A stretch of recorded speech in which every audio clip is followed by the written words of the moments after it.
Hello friends, welcome back. Today I will explain you one of the wonderful method to solve question with the help of percentage concept. Okay, whether you solve question of percentage, whether you solve the question of profit, loss, discount, or whether you solve the question of compound interest or simple interest. Okay, with just one concept, you will solve any question of these respective chapters, and you can use this concept in other chapters as well. Okay, so today we will discuss five questions of these respective chapters that I have mentioned just now. So please stay tuned till the end of the session. So let's start with the concepts. Concept. Let's say if I say 25%. Okay, can I convert this into a fraction? This become what? 25 over 100. If I cancel this become 1 upon 4. Now here is the important concept.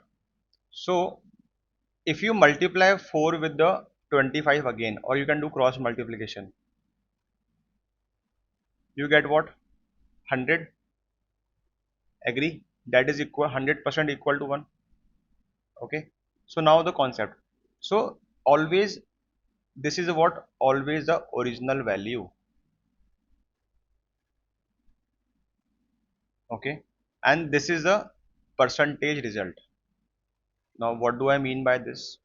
Now it can be increase, it can be decrease, it depends upon the question. For example, if I say profit of 20%, let's say, and everybody know that profit is always calculated on the cost price. So I will write 20% as like 1 upon 5, right? So this will be act as my cost price, and this will be my what? Profit. Why? You can just compare with the red value, because cost price is the original value, right? And the result is what? Profit. So that's why 1 is profit. I know it is difficult to digest, but let's understand with the question. So question says Javier sold an article for this at a loss of 20%. Okay, find the cost price of an article. So can I say the selling price is given, that is 1280 rupees, and loss is given, that is 20%. Now can I convert this 20% into a fraction? This become 1 upon 5. So can I say the cost price is 5 unit and my loss is 1 unit? Do you agree? So if you calculate the SP, the SP will become how much? 4 units.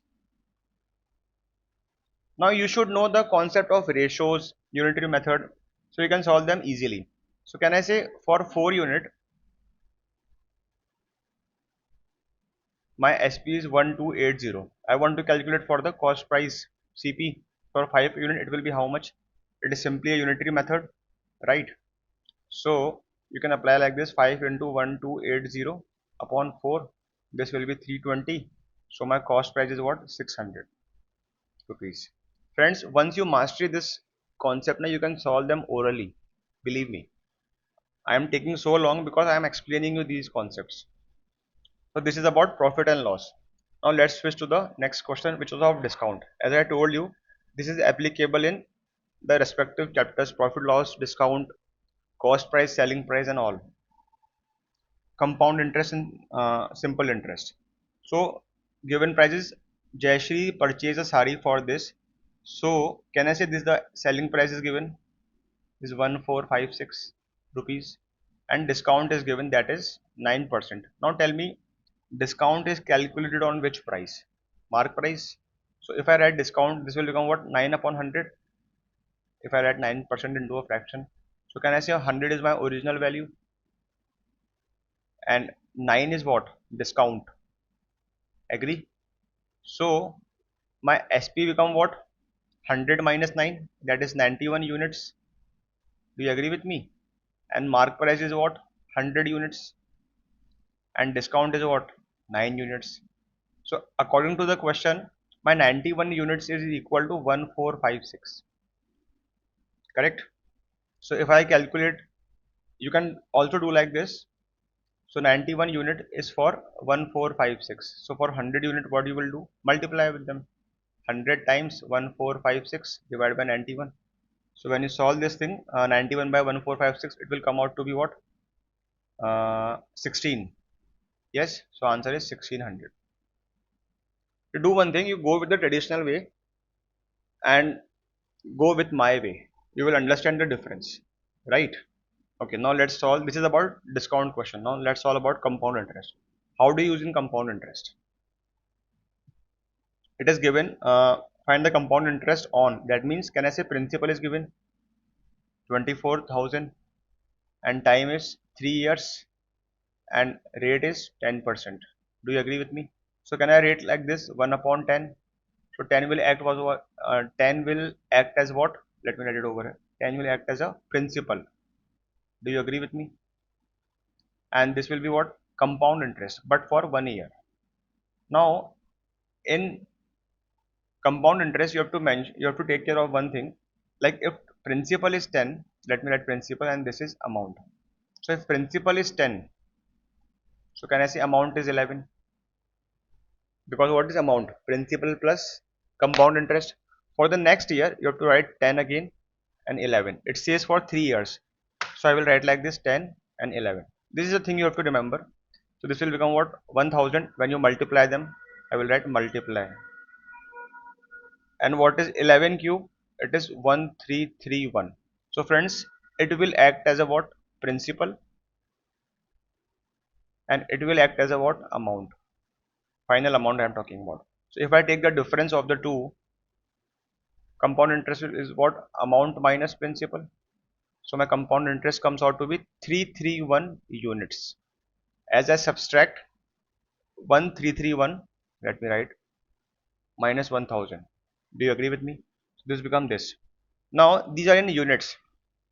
So can I say 1000 units is equal to 24,000? Agree with me? So value of one unit is how much? 24 units. So if you multiply 24 with 331, you will get the answer. That will come out to be what? Approximately 7944 answer. Again, I am telling you, I am explaining you. That's why I am taking so long. Otherwise, once you master this concept, you will not take more than 1 minute or 2 minutes solving this question. You do one thing, you go with traditional way also, and then realize. Okay. Next question. Find the total amount and compound interest on this for 2 years at 5% per annum. Same question, compounded annually, but this time you have to calculate amount and compound interest. So can I write 5%? I will now be do a little fast. It will become 1 upon 20. So I will write principal over here and amount over here. So this become 20, this become 21, this become 20, this become 21. Now friends, why I have write only 2 times? Because I am talking for 2 years. In the previous question, they are talking about 3 years. That's why I have written 3 times. Then I need to multiply them. This become 400, this become 441. Correct? So what is the difference? This is the compound interest that comes out to be 441 minus 400, that is 41 units. Let's name them units. Okay. Now question says, can I say according to the question, my 400 units is equal to 8,000. So value of one unit is how much? 8,000 by 400. Correct. It comes out to be 20 units.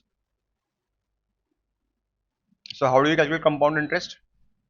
You have 41 units. So I multiply 41 times 20. That comes out to be what? 820 rupees.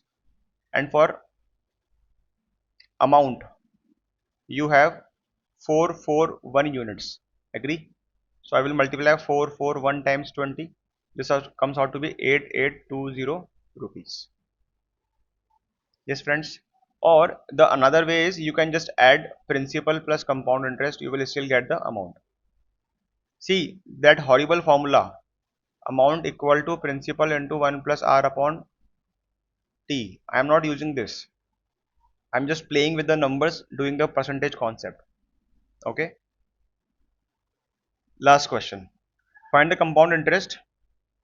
Find the compound interest on 4,000 for 2 years at 10% compounded annually.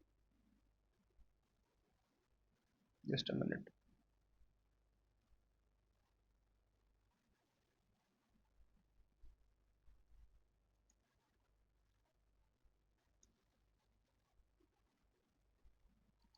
Find the compound interest on 4,000 for 2 years at 10% compounded annually. This is the same question, right? I will add directly 10%. It will become 1 upon 10. So my principal and this is amount.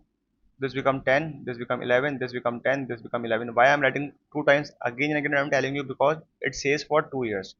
This become 100, this become 121. Agree? I have to multiply them. So you have to calculate compound interest. So can I say amount minus principal? So it comes out to be 21 units. Correct, friends? So now my 100 units is equal to 4,000. So 1 unit is equal to what? 40. So 21 times 40. This comes out to be what? 4820 rupees. This is your compound interest.